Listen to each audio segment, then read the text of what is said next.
Digne héritier des maîtres de la littérature fantastique qui l'ont précédé, Edgar Poe, Howard Lovecraft, Ray Bradbury, Richard Matheson, Stephen King est devenu en quelques années l'un des écrivains les plus populaires de tous les temps.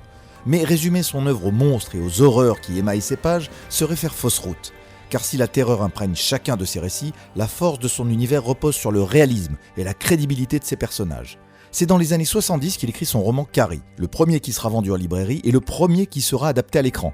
Premier d'une longue, très longue série d'adaptations dont certaines sont devenues des classiques. Commençons justement avec Carrie, où Sissy Spacek trouve le rôle de sa vie, celui d'une jeune fille paniquée par ses premières règles, élevée par une mère religieuse fanatique, harcelée par ses camarades de classe et humiliée pendant le bal de fin d'année de l'école. Sa vengeance sera terrible et apocalyptique. Un chef-d'œuvre signé Brian De Palma que Stephen King considère même comme supérieur au livre. En 1980, Stanley Kubrick s'empare du roman Shining et le réinvente totalement. Dès que la famille de l'écrivain Jack Torrance s'installe dans l'hôtel Overlook pour y passer l'hiver, l'inquiétude s'installe lentement jusqu'au cauchemar. Ah, ces fameuses jumelles. Jack Nicholson est hallucinant en grand méchant loup, Shelley Duvall parfaite en victime terrorisée, mais King déteste le film qu'il considère comme une trahison. Et il n'a pas tout à fait tort, mais quelle belle trahison. Creepshow est un cas à part. Stephen King écrit spécialement 5 histoires pour que son ami George Romero en tire un film à sketch, inspiré des bandes dessinées d'horreur éditées par EC Comics. Un zombie qui réclame son gâteau, King lui-même qui se transforme en plante humaine, Leslie Nielsen agressée par des noyés morts-vivants, un monstre vorace caché dans une caisse, une immonde invasion de cafards. Creepshow est un régal. Le grand David Cronenberg lui-même se laisse séduire par Dead Zone, dans lequel Christopher Walken joue un professeur qui, après un accident, peut prévoir le futur. Un pouvoir inquiétant qui vire à la paranoïa lorsque notre héros découvre que le candidat à la présidence des États-Unis, Martin Sheen, est un dangereux psychopathe. Une belle adaptation qui ressemble presque à un film à sketch divisé en 3 actes. La même année, Lewis Teague porte à l'écran Cujo, l'histoire d'un bon gros toutou qui, après avoir été mordu par une chauve-souris, ne se transforme pas en vampire mais en monstre incontrôlable, qui assaille une mère et son fils coincés dans une voiture. La mère est jouée par Dee Wallace, qu'on avait vu dans Hurlement et E.T., et la mise en scène nerveuse annonce presque la célèbre séquence du tyrannosaure sur la route de Jurassic Park. Toujours en 1983, c'est John Carpenter qui s'y colle avec Christine. Le réalisateur a besoin d'un succès après l'échec de The Thing. Il met donc en scène le timide Arnie Cunningham qui tombe amoureux d'une vieille voiture, la retape entièrement et se transforme lui aussi physiquement.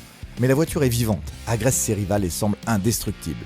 Une adaptation très fidèle devenue culte. Quelques années plus tard, Mary Lambert réalise le glaçant Cimetière. La tranquille famille Creed s'installe dans le Maine près d'un cimetière indien et le cauchemar commence.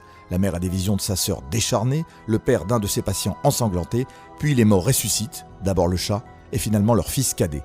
Un film d'une noirceur terrible qui fait froid dans le dos rien que d'y repenser. Autre grande réussite, Misery de Rob Reiner. Un écrivain accidenté est recueilli par une sympathique infirmière qui prend soin de lui. James Caan est parfait dans le rôle de cet alter ego de Stephen King, mais la vraie révélation du film est Kathy Bates, terrifiante en groupie déséquilibrée. Comment oublier la scène du marteau ? L'histoire a même gagné en finesse en passant de l'écrit à l'écran.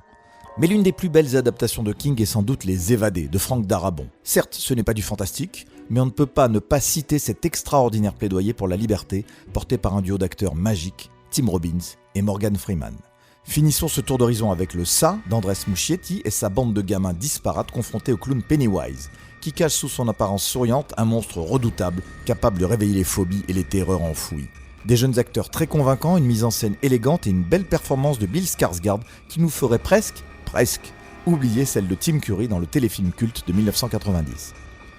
Bon, il est temps de choisir la pire des adaptations de Stephen King. Je vous propose Cell Phone de Todd Williams, où, à cause des ondes téléphoniques, la population se transforme en zombie qui se met à chanter en chœur « Trolololololololololo ». Il suffit de regarder la tête de John Cusack pour comprendre que lui-même se demande pourquoi il s'est égaré dans ce film. C'est pas grave, faux pas, ça arrive à tout le monde.